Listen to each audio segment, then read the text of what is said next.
We're going to start a new series entitled Family Matters. We're starting a new series entitled Family Matters. Family Matters. And what I want to do is I want to give you some strategies. I want to give you some biblical principles and some tools from the Word of God that is going to help you to have and to maintain a healthy family. Somebody say healthy families. Healthy families. And if we look at our scripture text today, I feel God. Yes, God. We're going to look at 1 Peter chapter 5 and verse 7. I know that my church is shocked because I'm only using one verse. I am known for using a whole chapter and every verse that coincides with it. But today, we're only going to focus on one verse. And that is 1 Peter chapter 5 and verse 7. We're going to read it first from the King James Version. Casting all your care upon him. Casting some. Casting a few. Casting all your care upon him. Why? For he careth for you. We look at it from the Good News translation. It reads, leave all your worries, plural.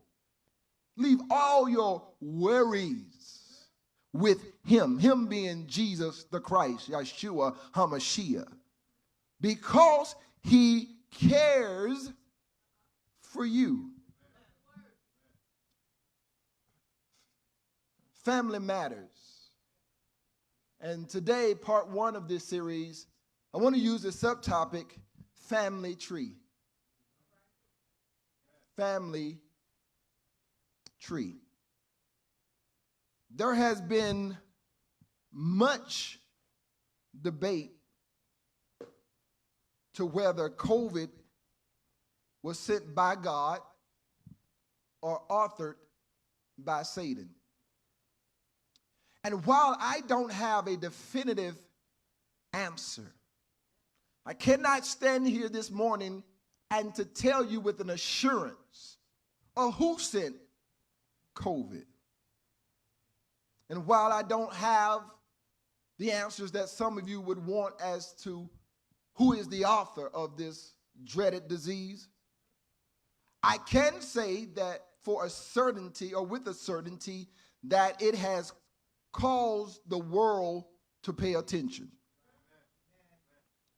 This pandemic, this COVID-19, it has confined us at home with our family. And I've heard people now who have been single or they are widows, when they learned that the children were going to be staying at home, all of a sudden, being single and staying at home by yourself wasn't as bad. I've even known married people with children, small children, wish, pray, hope, and plead for anybody. Can you just take my kids for 30 minutes? Can you take them for an hour? Can you take them for a weekend? I would give anything right now. I love my children. God knows I do. But can somebody just please give me respite? Then there are older married couples who have told me, oh, we had empty nest syndrome. We were sad that our children had left home. And but after this pandemic hit, we so glad. This pandemic has confined us at home with our families. And for some people, that was exciting. And for other people, it has been challenging. So as a result, we're finding now more than ever that families are either thriving or they're tearing apart. And one thing that I have discovered, and I want to give a disclaimer. I want to be very transparent that this message disturbed me. And it disturbed me, Dr. Carla, because it's talking about me. Now, maybe you won't be as honest and transparent, but I'm just allowing you into a conversation that God and I had privately. And if it applies to you too, take it. But it's a message for me. And so one thing that I recently discovered after 10 years of parenting, I discovered that what happens outside the home directly impacts what happens inside the home. What do you mean? The attitude and the temperament and the mood of the individual members of the family either contributes or controls whether your home is frigid, cold, cool, or heated. It's not the thermostat in your house that is controlling the temperature, it's you. I used to wonder, why is it, Dr. Carla, Elder Vanita, I used to wonder, why is it that when my wife comes home, my children go running as fast as they can through the house, mommy's home, and they jump up on her. Yes, I'm not talking about 2 and 3, I'm talking about 13-year-old. I'm talking about 9-year-old, and I'm even talking about a little 6-year-old girl, and every now and then a cool, swaggerific 16-year-old. Go running as fast as they can to greet mama at the door. But when I put the key in the door, it's a different experience. When I put the key in the door, Jeffrey might be in the kitchen. He like, hi, Pappy. Nobody is running full force towards me. And while I was preparing for this message, the Lord said the reason why they don't greet you as favorably as they greet their mother is because all of your issues beat you through the door. So they see my issues before they see me. Oh, it got real quiet right there. You come home and you're bringing all of your issues from work, all of your issues from school or wherever you were at a church meeting, and you're bringing those issues and they are beating you in the door. And all of a sudden, everybody was laughing and playing. It was a cool atmosphere and environment in the home. And as soon as you get in there, it becomes frigid. And then it becomes heated.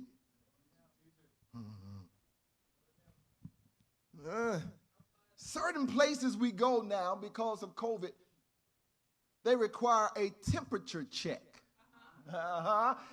They have a thermometer, and they will check to make sure you don't have a fever. Because one of the symptoms of COVID-19 is you have a temperature, I believe, of 100.1 or higher. 101. And so they want to make sure that you are not perhaps exhibiting some of the symptoms of COVID. And while we have obliged to do that, how many of us actually check our temperatures before we get into our house? I'm not talking about your fever up here. I'm talking about your mood. I'm talking about your attitude. I'm talking about your temperament. Do you check your temperature before you go in the house? I'm guilty, and I want to apologize to my family here on national TV. I want to apologize for coming and bringing my issues home and not checking my temperature before I came in. And so now to know better is to do better. But can I tell you, I'm a work in progress. I'm going to need some help. I might need a reminder. I need a reminder. And speaking of reminders, I got a good story that'll bring all of this into perspective.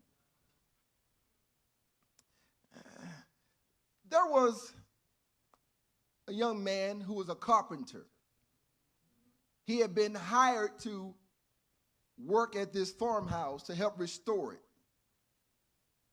And it was his first day on the job. And on the way to the farmhouse, his truck caught a flat, which caused him to be an hour late. And in his business, time is money. He made his way to the work site at the farmhouse, and in the middle of the day, his drill stopped working. When it was time for him to pack up his things and go home, he got in his old beat-up truck, and it wouldn't start. He sat there frustrated. He sat there trying to figure out, why does it seem like all of the bad things keep happening to me? And the owner of the farmhouse noticed that the man's truck wouldn't start, so he volunteered to take the young man home. And on the ride to the young man's house, he sat quietly, didn't say a word. And then once they arrived to the carpenter's house, the carpenter invited the farmhouse owner inside to meet his family. And as they walked toward the front door, the carpenter briefly paused at a small tree that was outside of the house, touching the tips of the branches with both hands. And before opening the door, he had undergone an amazing transformation. His previous dismal countenance, his frustrated face, his sad countenance was now covered in smiles as his two little children ran and hugged him and jumped on him. And he embraced them and even gave his wife a kiss. Now, as the owner was leaving to go back to his farmhouse, the carpenter, Jeffrey, politely agreed and decided to walk him back to his truck. And as they passed the tree, the owner of the farmhouse couldn't help but to be curious. He wanted to know what happened with the carpenter at the tree. And the carpenter said, "Oh, that's my trouble tree." He says, "I know I can't help having troubles on the job, but one thing is for sure, that those troubles don't belong in the house with my wife and the children." He says, "So I just hang them up on the tree every night when I come home, and I ask Jesus to take care of them." But this is what I liked about the story. He didn't over-spiritualize it. He didn't try to make himself be all deep like some of us in the church. He says, "But you know, in the morning, I get up and I pick them back up." He says, "But the one thing that I notice is when I come out in the morning to pick my issues and my troubles back up, there aren't nearly as many problems as I remember hanging up the night before." So can I say to you that we all need a family tree? Because a tree is not easily uprooted. One thing about a tree is it knows how to bend with the wind. Sometimes you got to bend with the winds, because it's not if trouble comes, it's when trouble comes. And I need to let you know that trouble is going to come knocking at your door. I understand what it's like to be stressed. You're at work and you're stressed. You're at home, and now, can I tell y'all, I used to be upset. I used to say, I wish I could work at home. I think it would be the best thing in the world if I could just work from home. Be careful what you ask for, because now I've been working at home since March and you can't beat me sneaking to the office. Who knew how stressful it would be that you're working at home and you're trying to help kids with homework? But let me say, my wife has been amazing because she's taken on all of that stress. I don't have the patience. So I found myself coming home stressed. But now that I'm going to invest in a family tree, I'm just going to make sure that I just hang that stress up on the trouble tree. And I'm going to let God deal with it. Maybe you've never been in a situation where you're trying to figure out how you're going to pay bills. You have more bills than you have money left. You have more days than you have money left in the bank. And when you come in the house, your children are glad to see you, but you're so stressed because of your lack of money or because the bill collectors are calling that now your temperature in the house is so frigid or it is so heated that nobody's talking to anybody. Everybody's standing in their own part of the room. So now, honey, I'm going to get a family tree.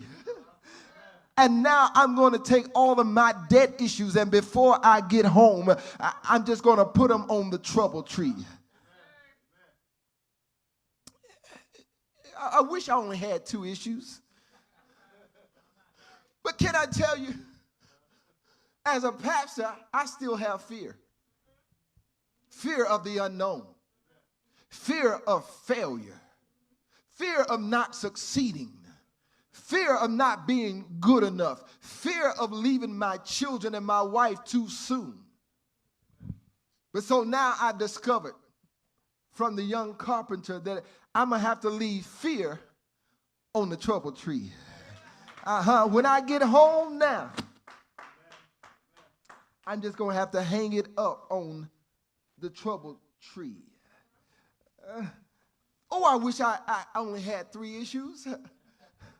But I don't. I have more than this, but I didn't have all day. I didn't want to bore you or belabor the time. But being a black man in America seems like now more than ever I'm having to deal with hate. We were driving just the other day, and I was getting ready to merge to exit off of the freeway. And there was a car that was in front of me that was not moving, and I couldn't move. And then the woman behind me, who just happens to not be my skin color, she passed me and she laid on the horn and she gave me the bird. The finger. The one that we've associated with not being good and kind. I wish I could tell you that I acted like a pastor in that moment, but I didn't. I laid on my horn too, and I couldn't give the finger. You just, Lord Jesus, help me. I know what it's like to be driving while black, but instead of bringing that hate and the issues I've experienced with hate into my house, guess what? I'm going to have to hang it on the trouble tree, the family tree. I need to tell you, you need to get a family tree. We look at 1 Peter chapter 5 and verse 7. It says, from the King James Version, casting all your care upon him. Why? For he careth for you. That word cast means to throw. And my grandmother was an excellent fisherwoman, and she used to go fishing, and it would be amazing how she would cast her rod out in the water, and I would try it and mine wouldn't go anywhere. My boys have been asking to go fishing, but I don't want them to see how bad I am. And she would cast her pole, or she would cast her net into the water, the rod into the water. That means to throw. And so when you get home, what he's saying here is to throw your issues to the Lord. That means to just throw them away from you. That means don't try to hold on to them. Don't bring them in the house. Don't try to solve them. Throw them to the Lord. Good News Translation says leaving. Maybe you are not an expert thrower. Maybe you're not good at throwing. Can you just leave them? Leave them on the tree. That tree is Jesus the Christ. You remember the same Jesus that died on a tree? You can leave them with him, knowing that he will take care of them. So leave all your worries with him because he cares for you. Understand, beloved, I always wanted to say that, beloved, casting your worries, your stress, and your daily struggles, or carrying rather your worries, your stress and daily struggles by yourself, shows that you do not fully trust God with your life.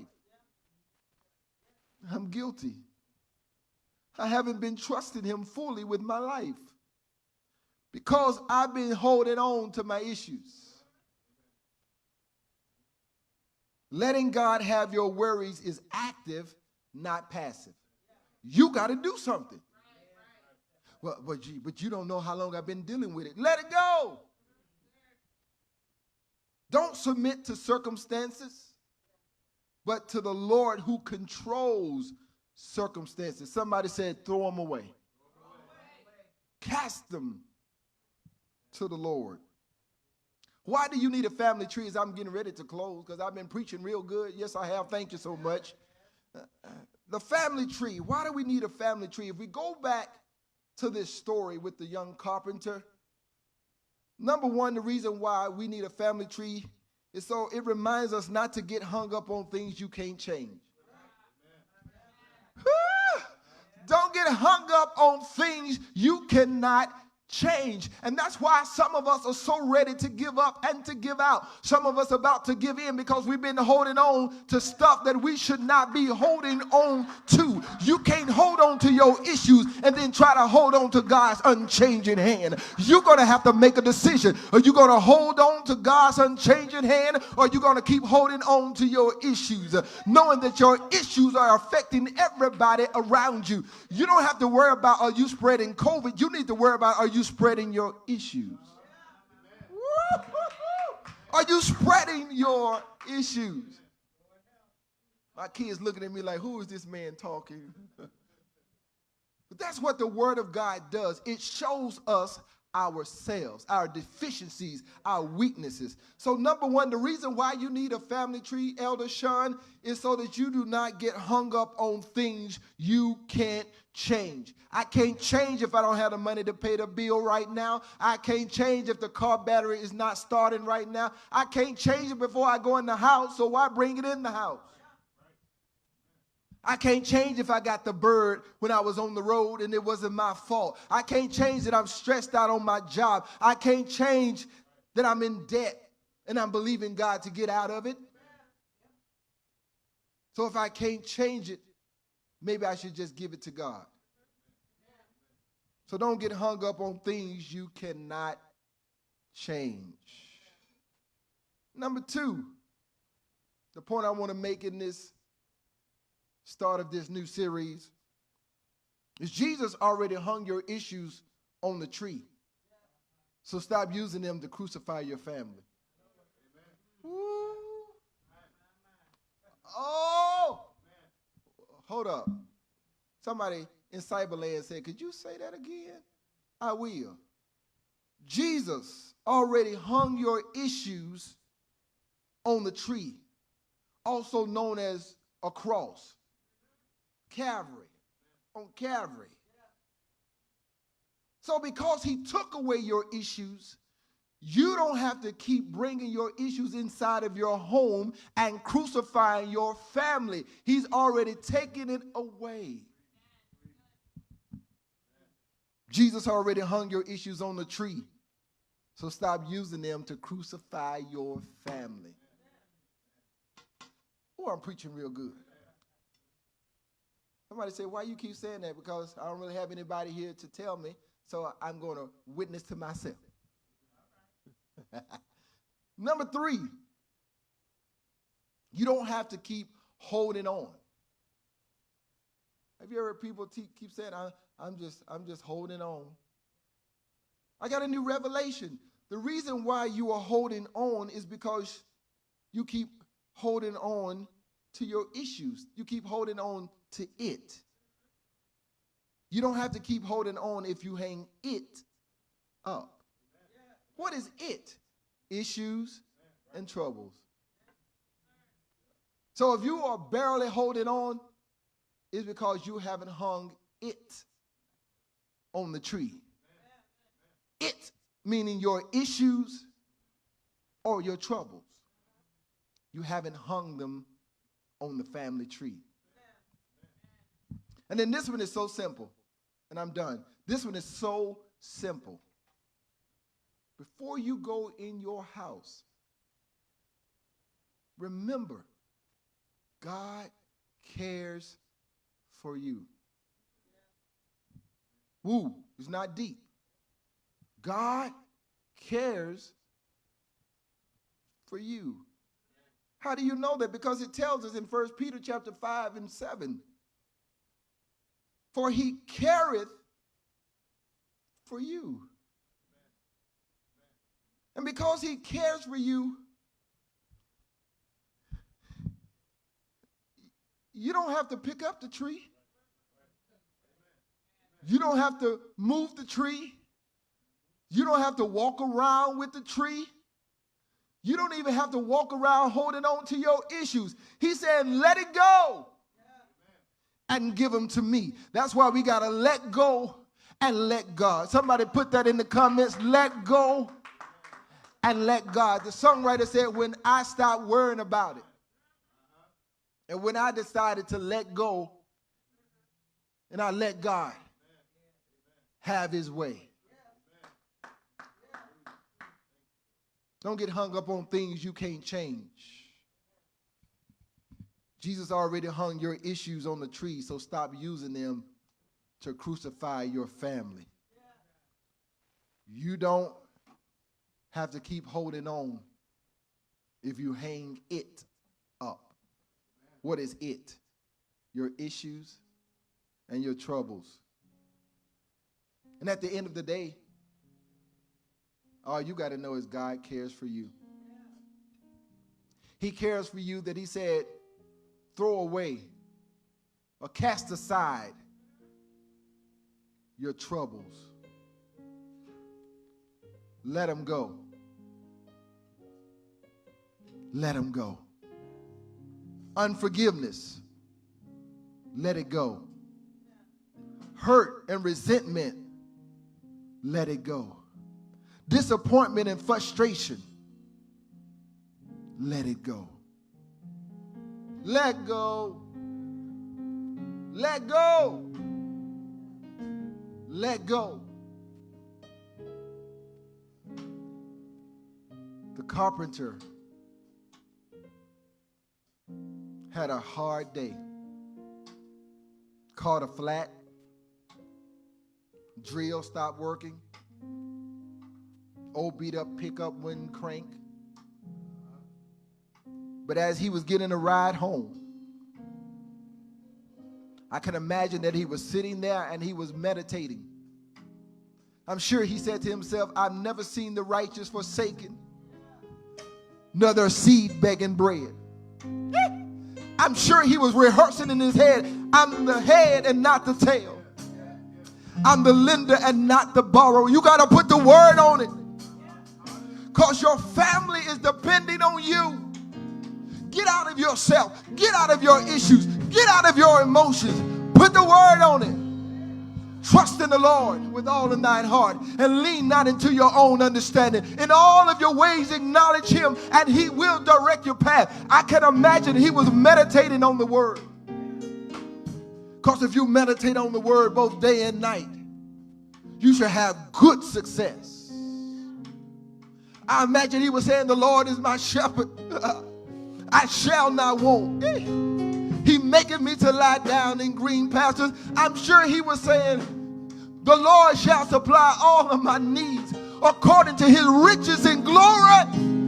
Yes, God. Yes, God. Yes, God. Woo! We got to fight for our families.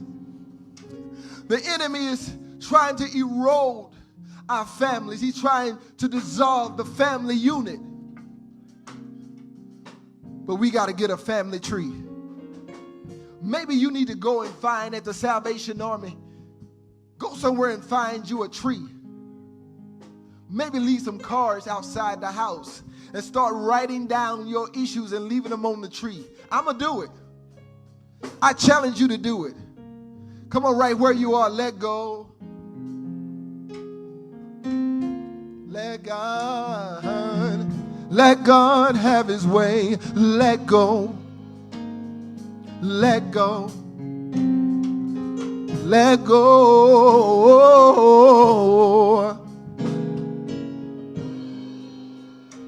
You need to let go today. Let God have his way. Let God have his way. Let go. Let God. Let go. Let God. Let go. Let God. Let God have his way. Let go. Let God. Let go. We got to go. But I sense the presence of God traveling through the airways right where you are. Get your family tree. Maybe some of you need to put unforgiveness on your tree. Then pick up that phone and call your children. Pick up that phone and call your mother, your father. Pick up that phone and call your cousins and aunts and uncles or whoever. Oh, let go.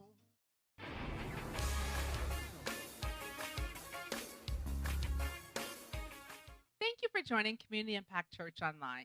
If you're looking for a place to worship, prayerfully consider becoming a part of Community Impact Church and joining our vision of building people to build communities. Until next time, keep allowing the word to Impact your life.